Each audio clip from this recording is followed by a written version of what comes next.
Bom dia, irmãos. Graça e paz. Vamos dar continuidade ao assunto que a gente começou a tratar no domingo passado. E eu não sei os irmãos, mas até um comentário do irmão hoje de manhã, né? E é o sentimento que eu tenho, né? A gente vai falando, parece que a gente vai falando sobre as mesmas coisas sempre, né? E na verdade, eu fico feliz com isso, porque há uma história sendo contada, né? A história da redenção humana numa pessoa. E essa é a história do Evangelho, né? Quer dizer, qualquer outra coisa que se trate precisa convergir nessas coisas, né? Então, Deus é, de fato, muito sábio quando Ele expõe e revela tantas coisas em Sua palavra e, na verdade, essas coisas, elas convergem. Como precisa convergir, assim, em Cristo Jesus, porque é a razão que Deus fez todas as coisas e submeteu essas coisas a Cristo, né? Final das contas, toda a glória é dada a Ele. Então, glória a Deus por isso, né? Eu só vou citar alguns versículos aqui de 1 Coríntios. Alerta os irmãos que a gente está estudando o primeiro capítulo de Coríntios, né? Parece que a gente sai do assunto, mas na verdade o que eu tento fazer é expandir, né? Expandir o assunto que eu creio que Paulo está tratando com os coríntios, expandir isso, trazer isso um pouco para a nossa realidade, né? E se o Espírito Santo conseguir, né, abrir os nossos olhos e de maneira que o nosso coração compreenda o que o Espírito quer falar conosco hoje, já é um grande ganho para nós, né? É o Senhor ganhando mais um espaço no nosso coração. Então, sim, nós estamos falando aqui do que Paulo está tratando a respeito da mensagem da cruz, aqui no primeiro capítulo. E aqui no versículo 18, Paulo vai dizer: certamente a palavra da cruz é loucura para os que se perdem, mas para nós que somos salvos, poder de Deus. Pois está escrito: destruirei a sabedoria dos sábios e aniquilarei a inteligência dos instruídos. Onde está o sábio? Onde o escriba? Onde o inquiridor deste século? Porventura não tornou Deus louca a sabedoria do mundo? Versículo 23. Nós pregamos a Cristo crucificado, escândalo para os judeus, loucura para os gentios. Mas para os que foram chamados, tanto judeus como gregos, pregamos a Cristo, poder de Deus e sabedoria de Deus. Versículo 29. A fim de que ninguém se glorie na presença de Deus. Versículo 31. Para que, como está escrito, aquele que se glorie, glorie-se no Senhor. Irmãos, o Evangelho tem a ver com Cristo. O Evangelho não é sobre nós. E eu creio que Paulo está se referindo agora aos coríntios, aos judeus, e ele está dizendo: pessoal, esquece as suas raízes. Até mesmo parte dos judeus, claro, eles tiveram todas as possibilidades. A eles foram revelados, né, os oráculos. Deus se revelou ao povo judaico. Mas ainda assim, perderam o alvo, que era Cristo. Os seus não o receberam. E o que Paulo está dizendo, vocês não estão entendendo. Abstraem-se das suas raízes. O que eu estou falando para vocês diz respeito a algo que nada tem a ver com a sabedoria deste mundo. E aí eu chamei isso de uma ruptura cultural, uma ruptura de identidade. Nós precisamos buscar significado para nós que repouse em outra coisa que não seja nós mesmos, que não seja em qualquer outra coisa deste mundo. Porque a realidade é essa. A sabedoria de Deus é uma pessoa, é Cristo Jesus.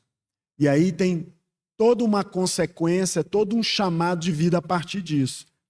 E eu estava falando com os irmãos domingo passado sobre essa questão da identidade, né? Como hoje em dia, nesse tempo contemporâneo, né, e ao longo da história, o ser humano, eu quero falar sobre isso, mas ao longo da história o ser humano buscou identificar-se com qualquer outra coisa que não fosse Deus, né? E hoje tem sido muito comum, né, o enraizamento subjetivo em si mesmo. Então, na busca para buscar, né, nessa busca de uma identidade, eu citei isso para os irmãos, né, o quem sou, porque é lícito, irmãos, é lícito nós buscarmos entender de onde somos, quem somos nós, o que se espera de nós, o que nós estamos fazendo aqui. Isso é lícito. O problema é quando o quem eu sou passa a ser definido como eu me sinto, né? Tendo a emoção como um critério de verdade. Né? Uma busca de uma definição que nos leva para uma autointerpretação, sem nos importarmos com nada que é exterior. Não, o importante é o que eu penso, é o que eu sinto. Como é que eu entendo minha vida hoje? Aí eu olho para a minha história emocional. E aí eu uso a minha própria experiência emocional como chave para explicar as minhas coisas. Eu sou assim porque o meu avô era assim, o meu pai era assim. Então eu vou ser assim. Eu sou assim porque fizeram isso comigo, porque não fizeram isso comigo. Então eu procuro essa busca para explicar e justificar um caminho equivocado, um caminho que não é o caminho de Deus, mas baseado na minha própria experiência. Uma autenticidade subjetiva, mas absoluta, em que vale muito. Vale muito. É um valor supremo ser fiel a si mesmo. Isso é tido como um valor excelente. Puxa, que pessoa autêntica.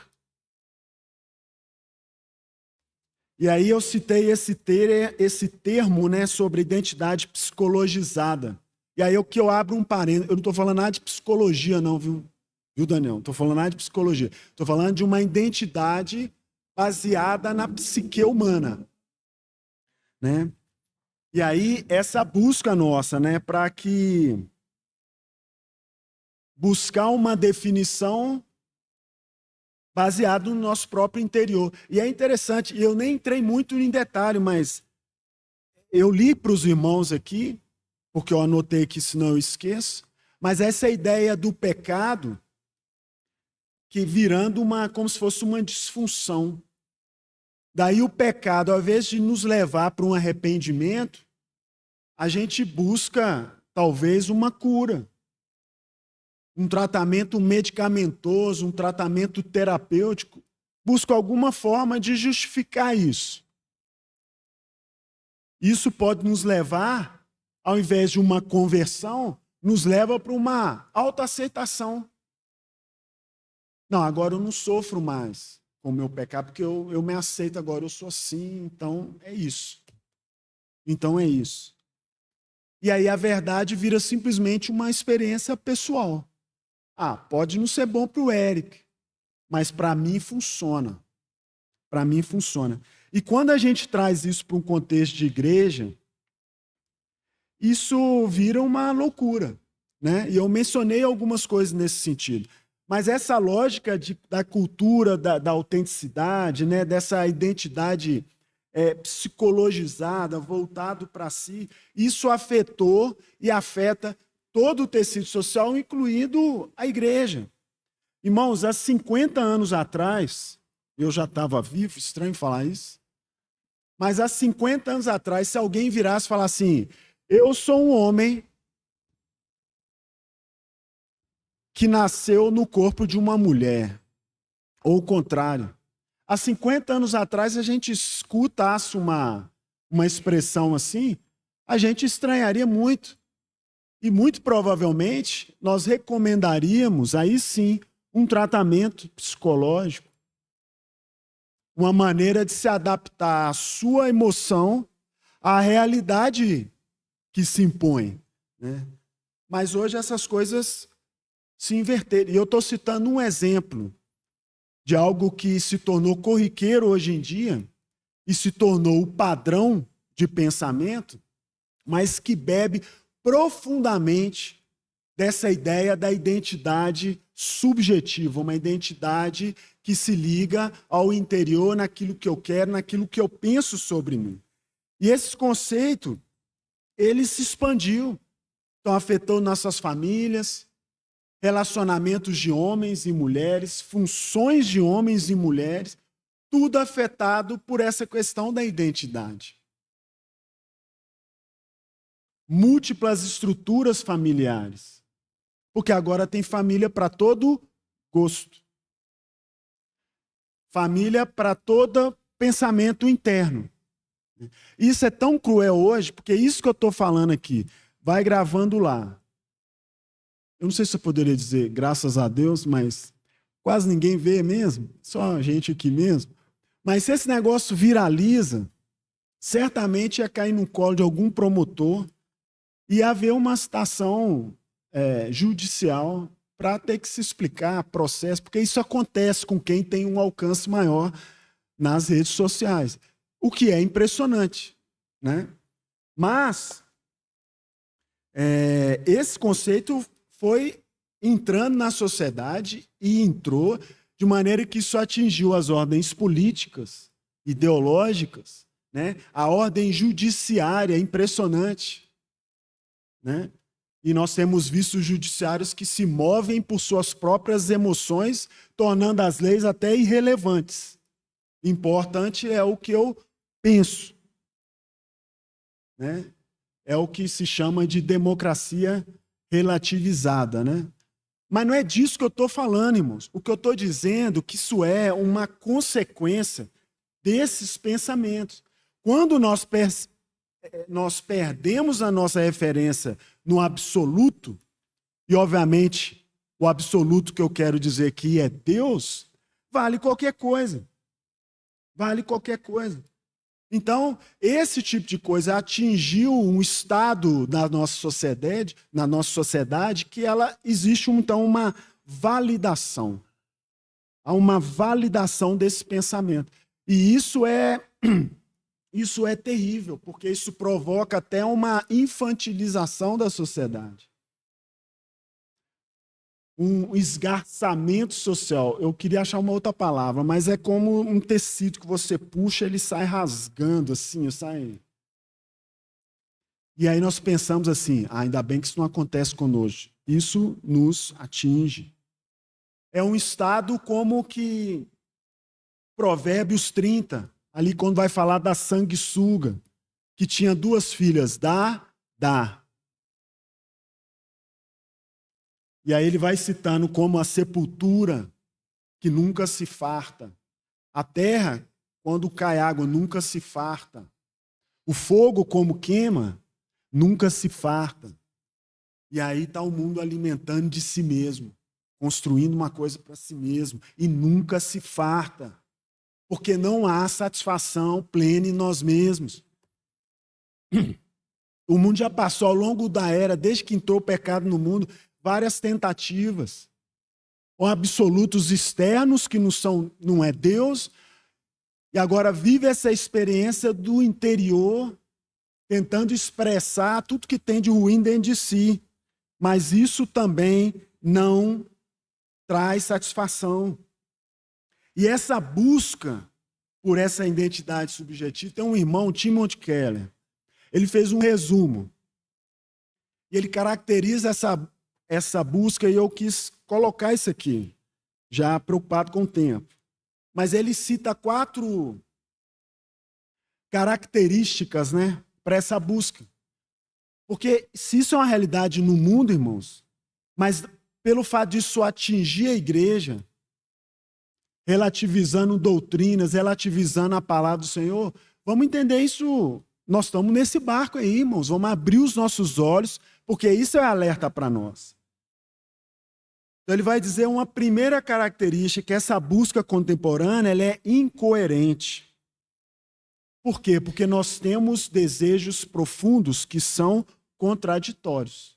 Então imagina um homem olha para uma mulher bonita, atrativa aos olhos, e aí ele vai dizer, bom, o meu desejo é tomar para mim aquela mulher. Por que não fazê-lo?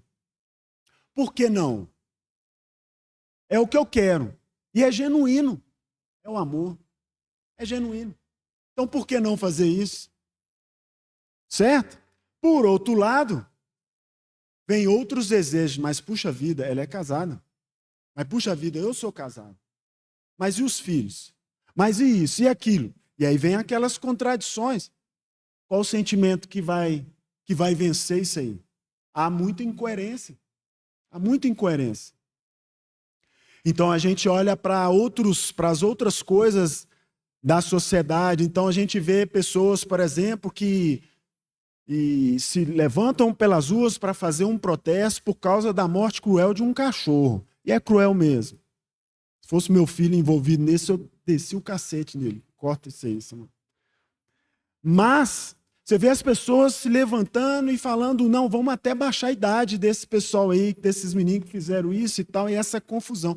Mas as mesmas pessoas vão pelas ruas para dizer, mulher, você tem um controle do seu corpo, pode matar essas crianças aí. Né? Os sacrifícios a Moloque, sacrifício moderno. Podem matar as crianças. Puxa vida, há tanta pornografia, as crianças estão envolvidas. O irmão Pablo da Colômbia, né, contou muitos casos na sua experiência, na conferência em Contagem. Algo terrível, né? E muita gente, não, pois é, vamos fazer lei e tal, mas há um cinismo muito grande, uma incoerência muito grande. Porque quando tem uma exposição em que tem um homem nu deitado, está lá uma criança, uma mãe falando, vai lá e toca esse homem. Não, isso é arte. Isso é arte. Irmãos, isso é incoerência. Não chega a lugar nenhum, é uma incoerência. Tem uma música, irmãos, minha família vai rir, né? Mas tem uma música de uma banda que chama Fruto Sagrado. E eles, Clã, a minha esperança é que você conheça aí, porque é uma música de rock gospel, né? Uma banda aí. Mas assim, o pensamento cristão secularizado, você vê que as coisas vão mudando. E por volta, não lembro direito a data, acho que por volta de 99, eles escreveram uma canção, mas que desnuda o ser humano e que entende a crueldade que habita o ser humano. E essa música ela chama No Porão da Alma. Não estou falando para os irmãos lá ouvirem, não. Mas a letra dessa música deixa muito claro o estado do ser humano. Né? E aí falam frases como: sei que existe uma parte de mim que não conheço e nenhum mortal conhecerá. Lá no porão da minha alma, um monstro à minha imagem e semelhança. Sozinho não consigo controlar.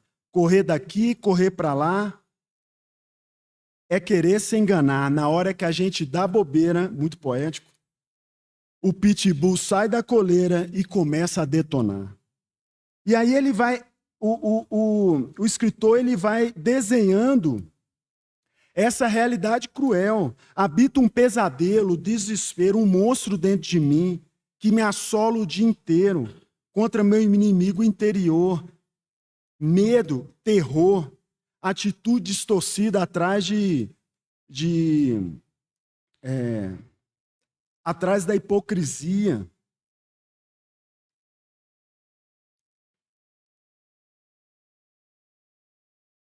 Mas é interessante, irmãos, que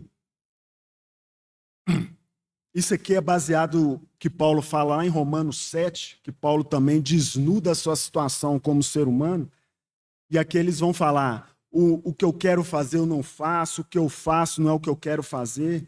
Mas aí a música frisa muito bem algo que parece que muitos de nós esquecemos, e certamente no mundo também esqueceu, que vai dizer que aquele que pode nos livrar, né? Ele vai dizer assim, só Jesus tem o poder para me livrar do que guardo no porão da minha alma.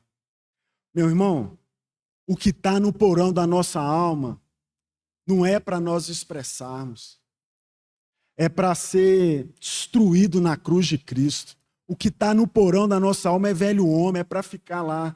E é assim, é preocupante quando nós começamos a esquecer essa realidade. Porque aí tem uma outra música de mais 2013, nem tão nova assim, né?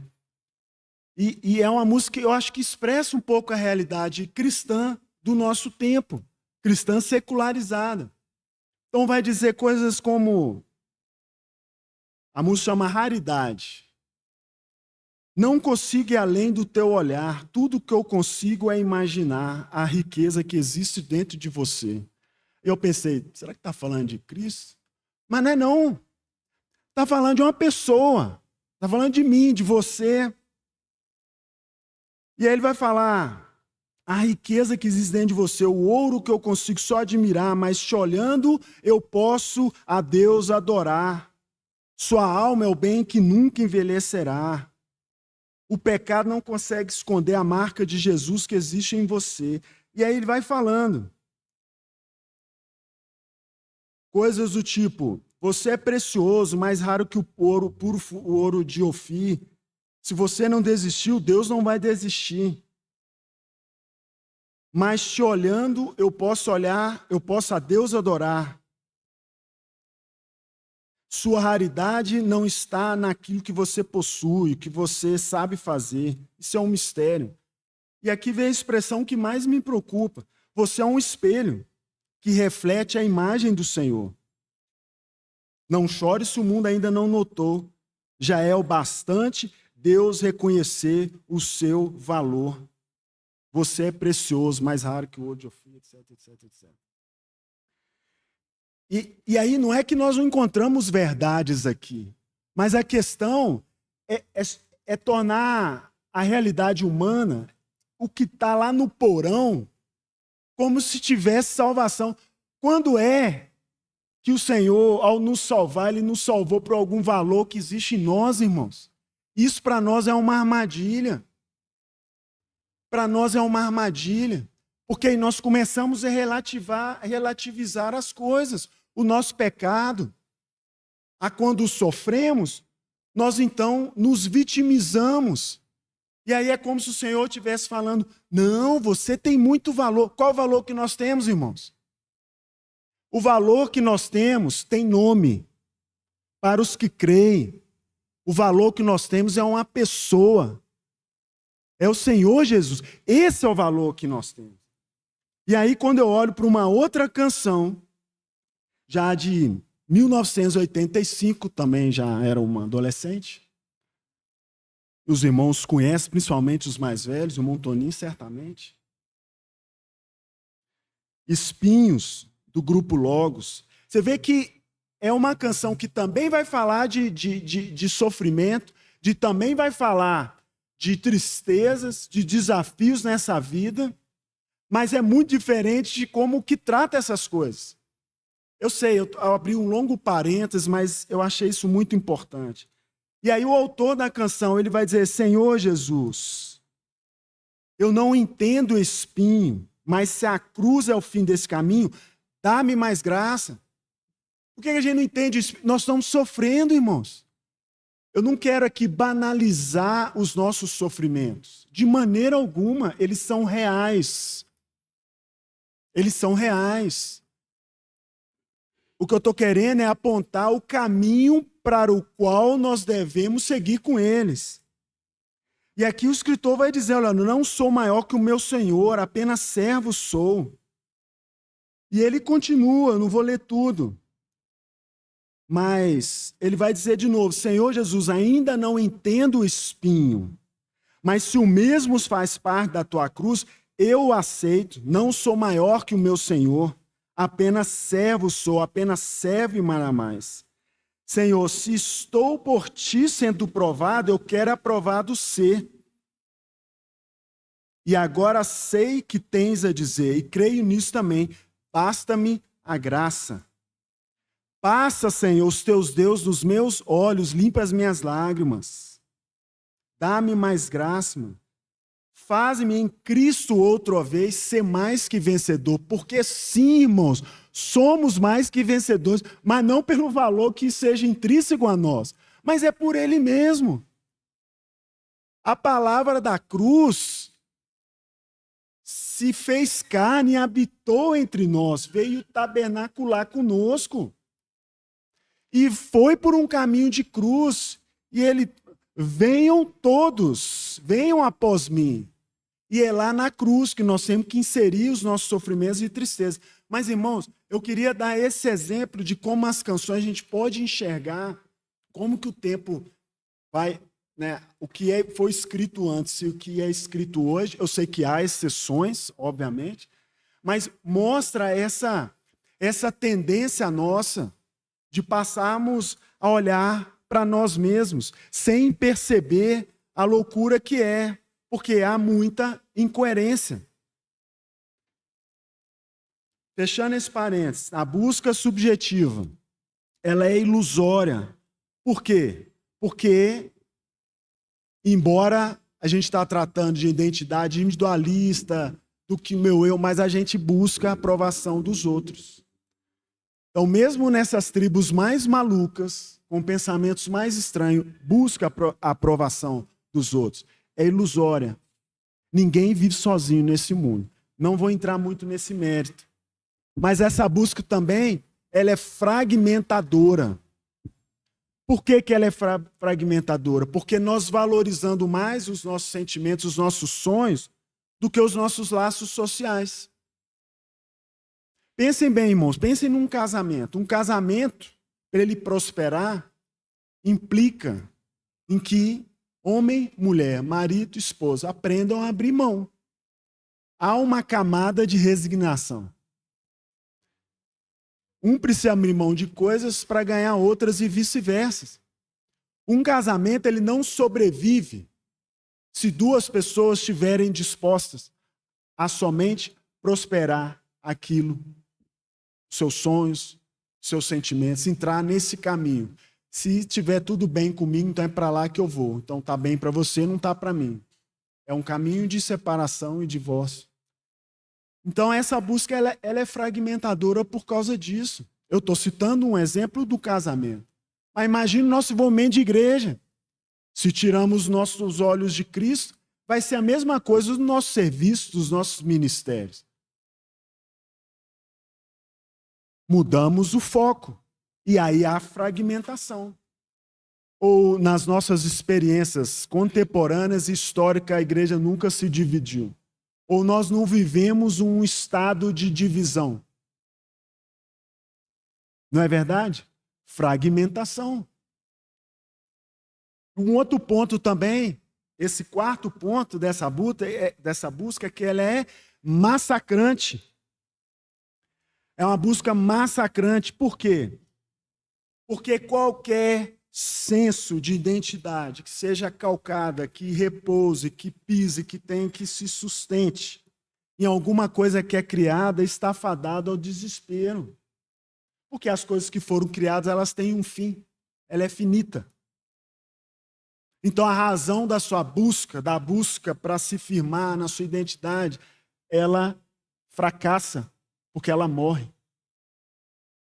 A sua identidade é calcada no seu corpo, nos seus cabelos, na sua juventude, no seu casamento, no seu ministério.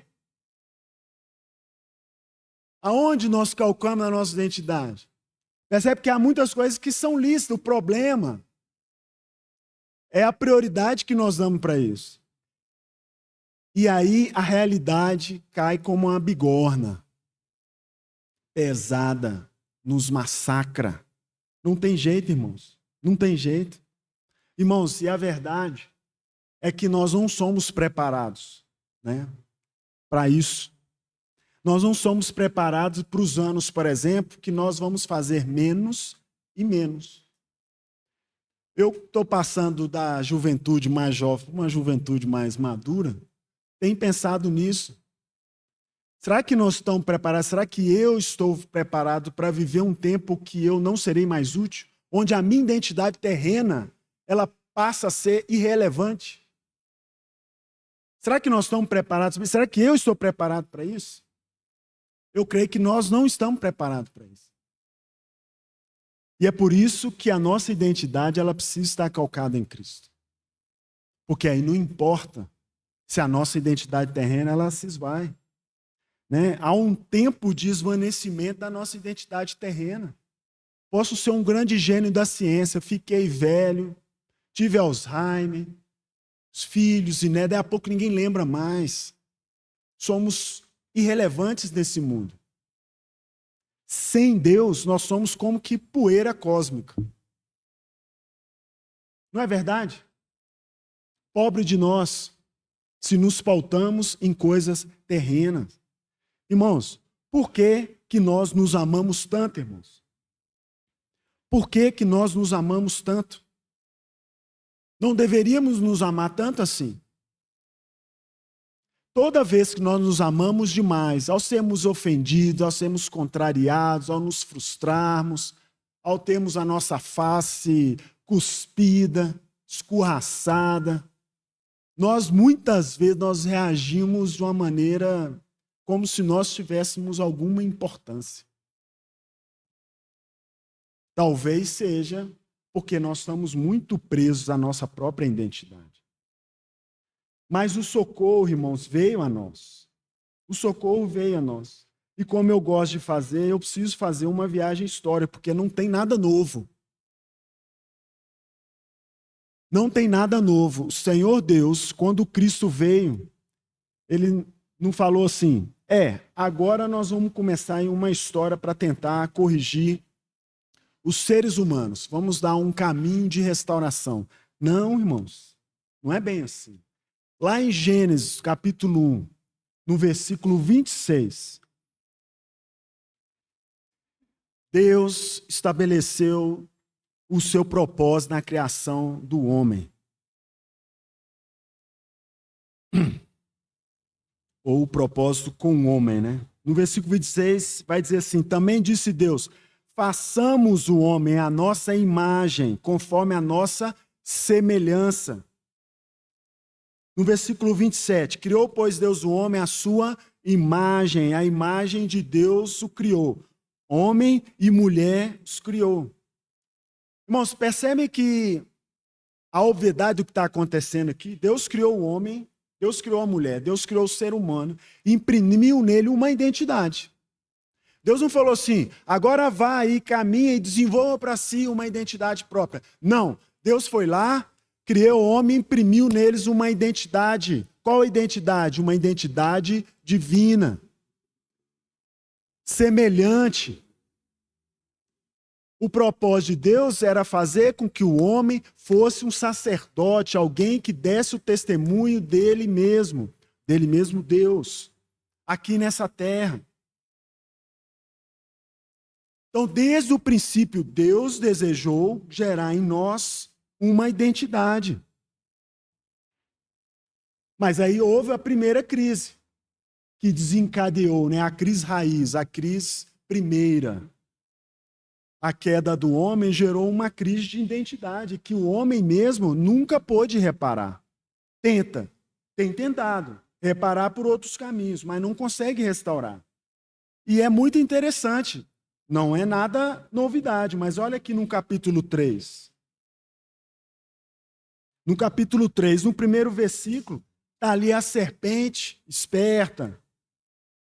Está falando ali com Eva. E ele está falando com Eva, como assim? O que Deus falou mesmo? Não comereis de toda a árvore do jardim? Foi isso? E a Eva responde, sim, do fruto das árvores dos jardins podemos comer, ou seja, de todas as árvores nós podemos comer, mas do fruto da árvore que está no meio, não.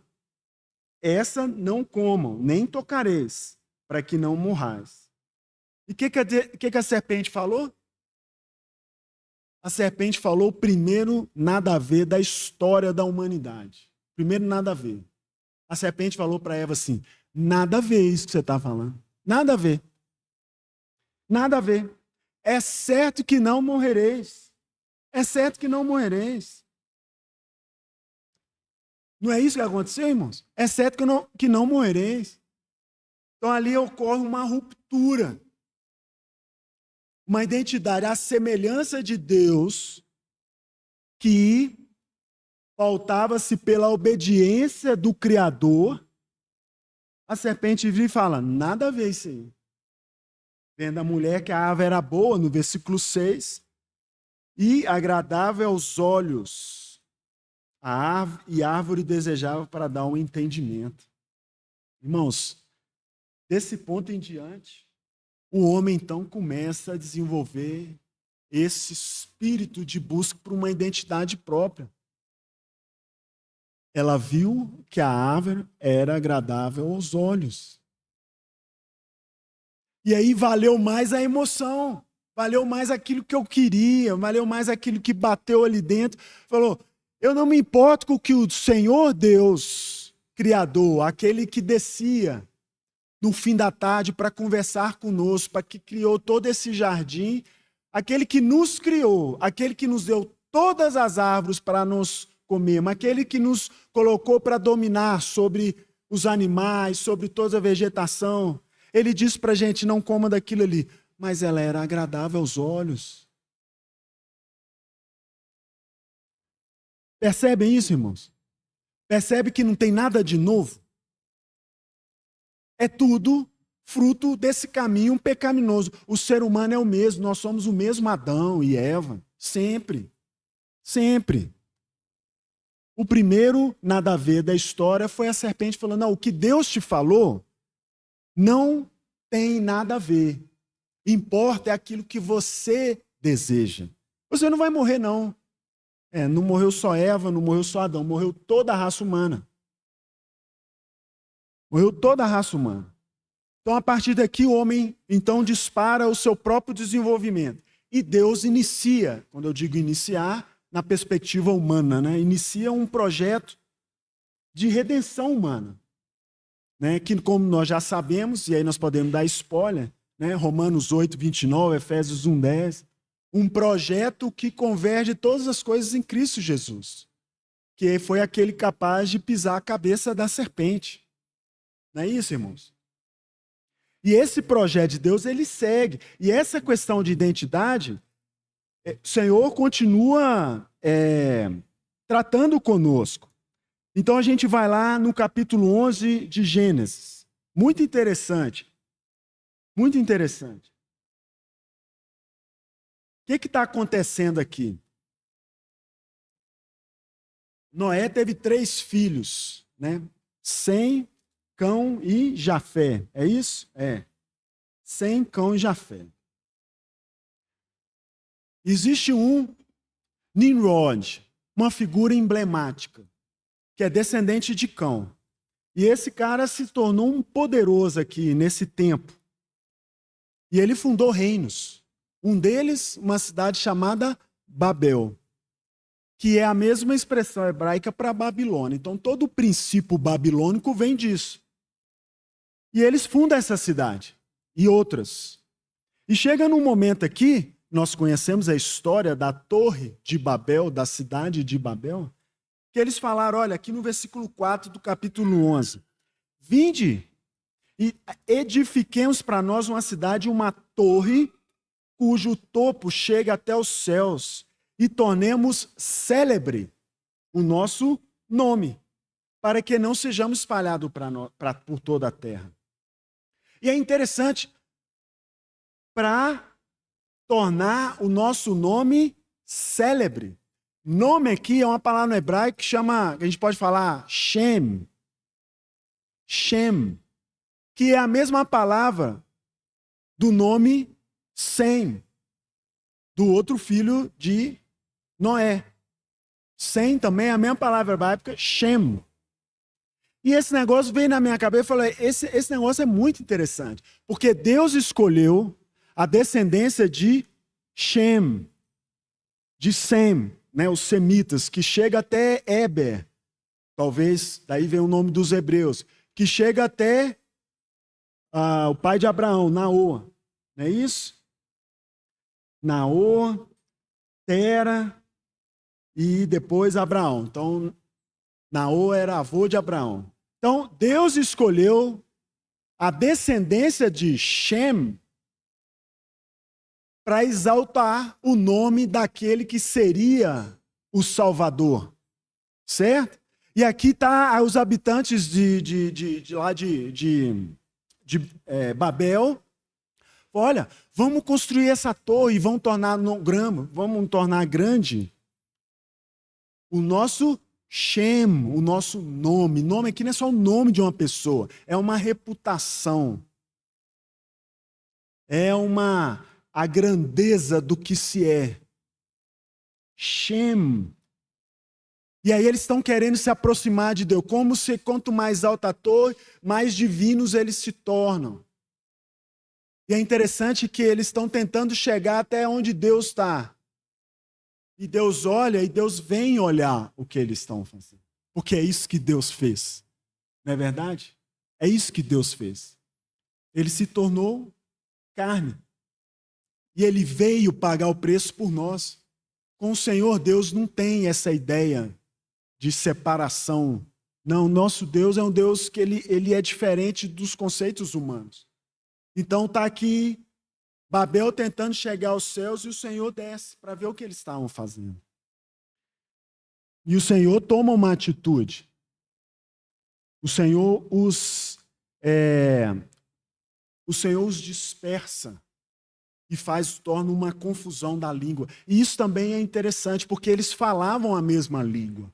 E isso tem um significado mais profundo do que parece, pelo menos penso eu. Porque no primeiro momento a gente pode pensar, mas se eles falavam toda a mesma língua, isso é bom, não é? Falar a mesma língua? Depende. Porque eu vejo que o que está acontecendo hoje é algo semelhante. A linguagem está se uniformizando, mas uma linguagem sem significado. E isso que eu acho que é importante. Palavras sem verdade não têm significado. Irmãos, palavras são muito importantes. Por meio de palavras foi o universo criado. A palavra de Deus se tornou carne. A Torá foi dada ao povo por meio de palavras. O que nós chamamos de 10 mandamentos foram as 10 palavras. Palavras têm importância. E aqui, eles uniformizaram um entendimento distantes de Deus. E aí, o que Deus faz para quebrá-los? Os confunde no entendimento que eles tinham.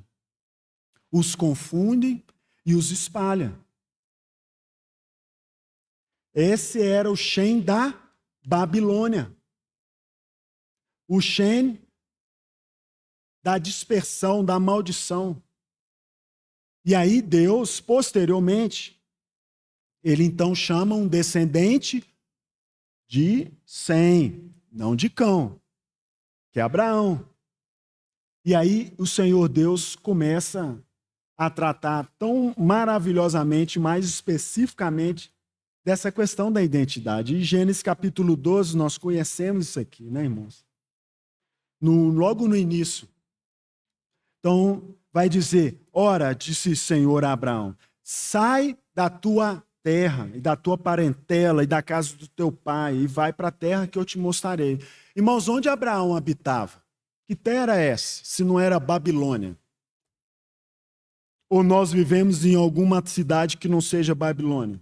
Não era diferente com Abraão. E aqui, o Senhor chamando Abraão para fazer o que Paulo estava falando para os coríntios, que é o mesmo chamado que nós estamos hoje. Sai da sua terra, da sua parentela. Sai. No versículo 2, de ti farei uma grande nação e te abençoarei. E aí o que mais que é dito? E te engrandecerei o nome. Eu vou engrandecer o seu nome. Gálatas capítulo 3, 16. Paulo esclarece isso aqui, né? O Espírito Santo esclarece, porque promessas foram feitas a Abraão e ao seu descendência. E a gente sabe que o nome de Abraão, o nome da sua descendência, isso converge em Cristo. O nome é engrandecido sobre todo o nome. E aqui fica essa escolha que nós precisamos fazer. Nós desejamos construir um nome para nós mesmos? Ou nós vamos permitir que Deus imprima em nós o nome, engrandeça Ele mesmo o nome em nós, para que aquilo que seja grande em nós glorifique a Ele e não a nós mesmos. Nós precisamos derrubar as nossas torres, irmãos. Eu adoraria entrar mais em detalhe nessa questão da linguagem, mas não dá tempo, porque isso é muito importante. Nós precisamos entender qual o nome que nós desejamos exaltar aqui nessa terra. Porque o Senhor deseja construir, nos dá um, e Ele assim o fará. Nos dá um novo nome. Mas o Shem exaltado é o nome de Cristo. E isso nós precisamos ter claro na nossa cabeça. Mas, em Gênesis capítulo 17, o Senhor continua nesse seu projeto. Dá a impressão que eu estou caminhando aqui na história quando eu mencionei a questão da circuncisão, né, irmãos? Mas imagine que quando eu falei sobre a circuncisão, a gente estava indo pela Cristiano Machado em sentido centro de BH. Agora nós estamos indo pela Antônio Carlos. Mas nós vamos chegar no mesmo lugar. E se a gente olhar para trás, também dá para chegar no mesmo ponto.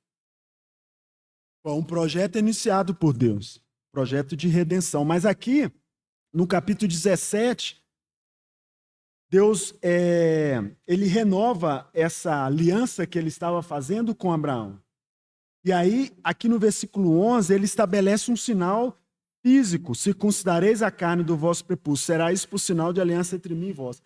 O Senhor, então, ele começa o seu projeto de identidade, uma identidade física, uma identidade que eu estou chamando de identidade étnica. Já na construção de um povo se desconectando de Babel, da confusão de Babel.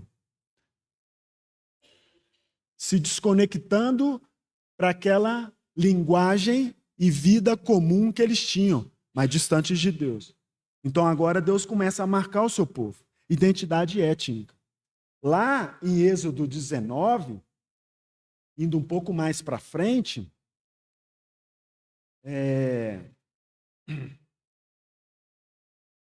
há uma renovação da aliança também, por meio da lei sendo entregue.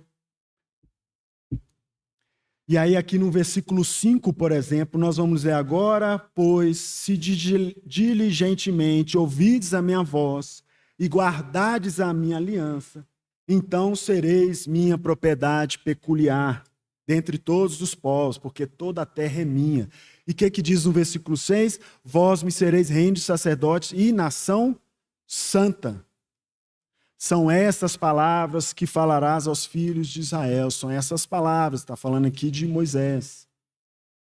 Então, isso aqui eu estou dizendo, eu estou me referindo isso aqui agora a uma qualificação da identidade étnica. Porque aí não era só isso. Não era só isso que o Senhor estava construindo. O Senhor foi muito claro, era preciso que nós ouvíssemos e obedecêssemos. Então, agora, uma identidade qualificada pela obediência. E essa é a construção que o Senhor estava fazendo. Porque o objetivo do Senhor era tornar o povo e fazer um povo como que um reino de sacerdotes e uma nação santa. O mesmo projeto inicial, o mesmo projeto.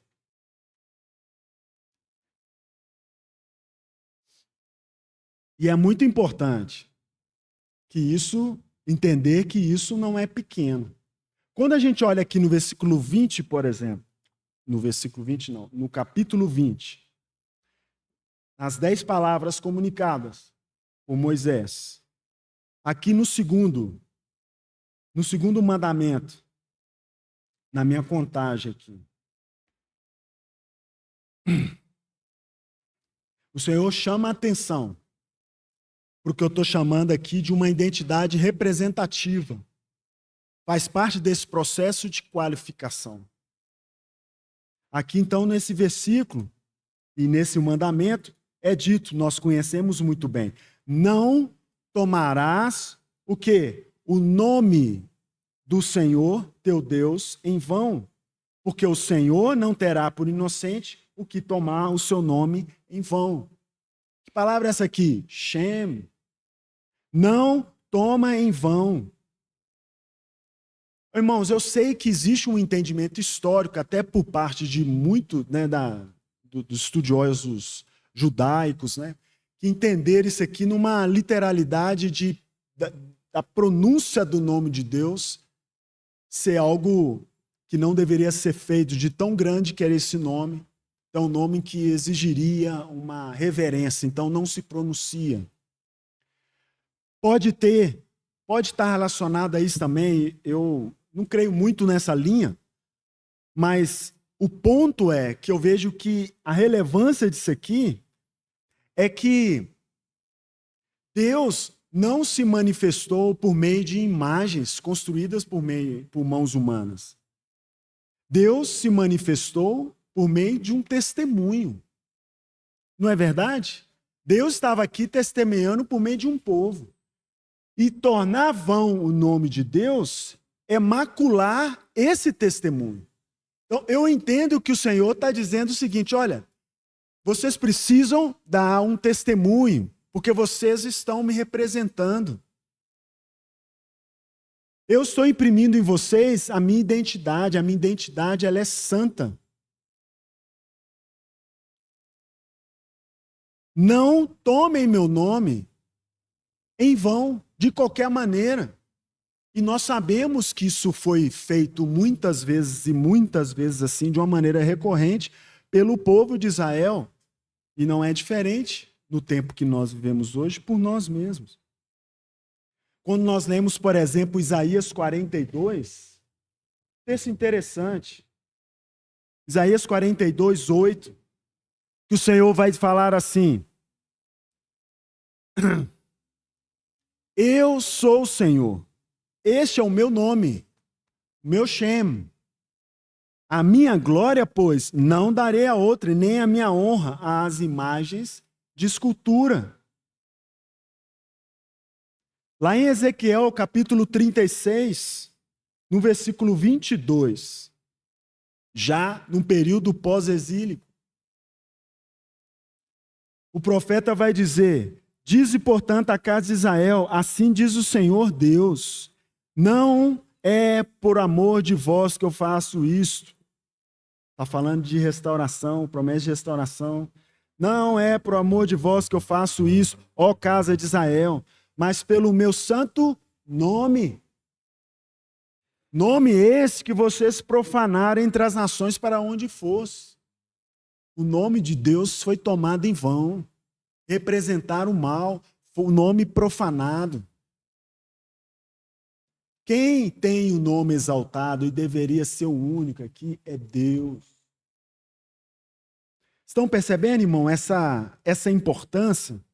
Como que isso é relevante? Um povo cuja realidade de vida honre o nome de Deus. Esse projeto de restauração Deus vem fazendo. Eu sei, deu uma corrida aqui, o despertador tocou. Mas precisamos ter isso em mente. Por isso que lá em casa eu sou chato com os meus filhos. Eu sempre falo com eles, atentem-se com a linguagem, com a palavra. Porque às vezes a gente fala uma coisa, peraí, não entendi. Não, mas você entendeu o que eu quis dizer, mas a palavra não é essa. Ah, não, mas você entendeu. Não, isso não pode ser irrelevante. Porque Deus não trata conosco dessa maneira. Isso é muito importante, irmãos. Muito importante. O mundo está dizendo, o mundo está nos chamando por um caminho, e o Senhor está dizendo, olha, é o meu nome, a minha glória eu não compartilho com outro, incluindo nós mesmos. Em nós mesmos. O Senhor não compartilha conosco. E esse é o cenário que nós temos. Porque uma alternativa é nós construirmos uma torre em Babel, Babilônia, onde se dá a exaltação do nosso próprio Shem, onde se dá a exaltação daquilo que sonhamos, daquilo que desejamos, né? Onde nós expomos todas as nossas ideias, onde nós exaltamos aquilo que aos nossos olhos é gostoso, é bom, nos dá prazer. Isso é a Babilônia. Essa é a nossa torre. É o nosso velho homem. E nós temos essa figura. Certo? Mas aonde que Deus escolheu dar o testemunho, irmãos, o seu nome? Jerusalém. Deus não tem problema com cidade. O problema é a cidade. Cidade é um negócio estranho mesmo, né? Toda cidade parece que ela tem esse ímpeto de exaltação de si mesmo. Eu não sei, a época que hoje a gente não ouve rádio direito, né? Nem TV direito, mas houve um tempo que, quando num tempo igual hoje, assim, guerra e tal, a gente via essas expressões. O Washington emitiu um comunicado, né? Como é que é lá na Rússia? Moscou emitiu um comunicado e disse não sei o quê. Não é isso? Brasília emitiu uma nota, é melhor nem comentar o que emitiu. Mas era assim, era como se a cidade expressasse, como se a cidade personificasse alguma coisa. É claro que isso tem um valor humano, porque ali nós estamos falando do domínio político, de governo, né? Representativo. Né? Mas é essa figura de um nome. E o que se encontra diante de nós é essa escolha que nós precisamos fazer. Ah, Marcelo, mas nós já fizemos, nós aqui já fizemos, aqueles que creem no Senhor já fizemos. Será? Os crentes também tinham crido no Senhor. E o que Paulo estava falando para eles era, olha, abandone esse barco aí, rompam com suas tradições. Rompam com isso, a sua sabedoria não é nada. Porque o que estava acontecendo é essa mistura. No fim das contas, estavam seguindo pensamentos de homens. Então nós temos diante de nós Babel, Babilônia, nós temos diante de nós Jerusalém. Em Jerusalém não há espaço para a exaltação do nosso próprio Shem. Em Jerusalém, o que é exaltado, o nome que é exaltado ali sobre todo nome, é o nome de Cristo. No tempo que ainda... Porque eu quero entrar ainda na obra de Cristo, irmãos. Eu quero entrar lá ainda, se o Senhor permitir. Então, mas eu estou aqui me adiantando, porque até agora, onde nós estamos falando, em Jerusalém, exalta-se o nome de Deus. Não é verdade? Do Deus Criador.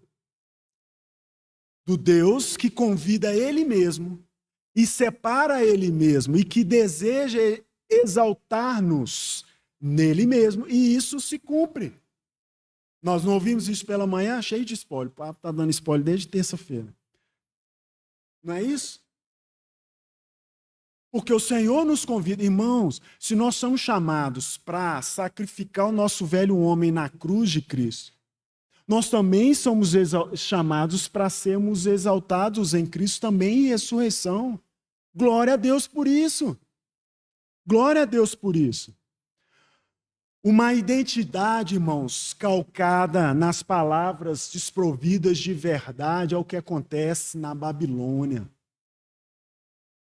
Mas uma identidade calcada, repousada, firme, na verdade revelada de Deus, Cristo, o poder de Deus, sabedoria de Deus. Essa é a identidade de Cristo. Essa é a identidade cristã. Essa é a identidade dos habitantes de Jerusalém. E é para lá que nós vamos. Glória a Deus por isso. Há uma cidade celestial. Há uma pátria celestial. Já vou dando spoiler da próxima sessão. Há uma pátria. E nós precisamos escolher, irmãos. Porque nós vamos tomar essa decisão. Porque talvez o ponto não é, não, mas então eu vou... Não é fisicamente, não tem como nós fisicamente rompemos com essa cidade. Nós moramos em Babel. Então talvez o ponto não seja qual cidade eu vou morar agora? Como é que eu devo fazer? Talvez o ponto não seja esse, porque não tem como. O Senhor Jesus, quando orou, João capítulo 17, falou, não os peço para tirar desse mundo. Não ainda. Mas que os livre do mal. Nós vivemos em Babel. Mas talvez o que seja bem relevante para nós, irmãos, é para qual cidade nós desejamos viver. E é aí que eu acho que é o pulo do gato para uma vida cristã genuína, para expressar uma identidade que não exalte a nós mesmos. É viver em Betel como se estivéssemos vivendo em Jerusalém. E aí isso faz toda a diferença. É confiar a Deus, ao invés de construir desesperadamente, sofrendo com as incoerências, as ilusões, o peso, as fragmentações dessa busca para criarmos uma identidade que traga significado para nós nesse mundo.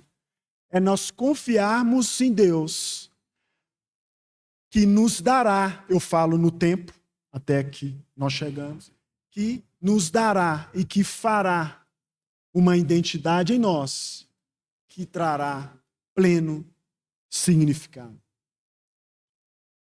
Engrandecimento de um nome em nós. Isso é maravilhoso, irmãos. Compreendamos isso, irmãos. Compreendamos isso. Eu quero explorar a caminhada cristã diante dessa realidade. Vivemos em Betel, mas vivemos para Jerusalém. E aí eu creio que é isso que Paulo está falando aos Coríntios. Rompam com essas tradições. Rompam com isso. Não tentem construir uma torre para vocês. Permita que Deus construa Cristo em vocês. E aí sim nós vamos meio que abstrair.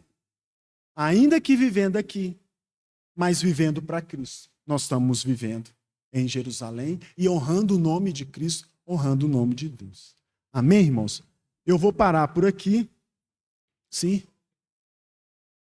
Falei Betel? Não. É Babel. Quantas eu falei Betel aqui? Não, irmãos. É bom. Obrigado, Pablo. Obrigado. Não, Betel, tudo de bom, irmãos. A questão é Babel. No original é a mesma palavra de Babilônia. Certo? Essa cidade que o descendente de Cão tentou construir uma ordem que exaltasse o próprio homem. Babilônia. E nós temos diante de nós Babel, Babilônia e Jerusalém. Amém? Amém. Então é isso. Que o Senhor nos abençoe e nos dê esse espírito de quem deseja viver em Jerusalém e não em Babel. Betel pode também. Amém? Senhor, nós somos tão gratos a Ti por esse tempo que nós passamos junto desde mais cedo, às 10 horas da manhã. Porque o Teu Espírito Santo, Senhor, pôde trabalhar em nós em frentes diferentes. O Senhor compreende o que está em nós muito mais do que nós mesmos, Senhor. E nós louvamos o Teu nome, Senhor, porque o Senhor é a cura para aquilo que existe no porão da nossa alma. E o Senhor nos livra disso, Senhor. A verdade triste e maravilhosa é que o Senhor tomou sobre si tudo o que se encontrava no porão da nossa alma, Senhor, e botou naquela cruz e destruiu isso tudo lá. E o Teu nome aprovado foi exaltado. E o Teu amor tão maravilhoso, cheio de graça, nos convidou, nos inseriu para fazermos parte, como parte do Teu corpo, dessa obra tão maravilhosa, Senhor. Senhor, conduza-nos neste caminho, abra os nossos olhos, para que rompamos com o nosso flerte e com as misturas, Senhor, dos nossos caminhos com Babilônia, para que caminhemos em direção a Ti, em direção a Jerusalém. E é em nome do Senhor Jesus que nós oramos. Amém, Senhor. Amém.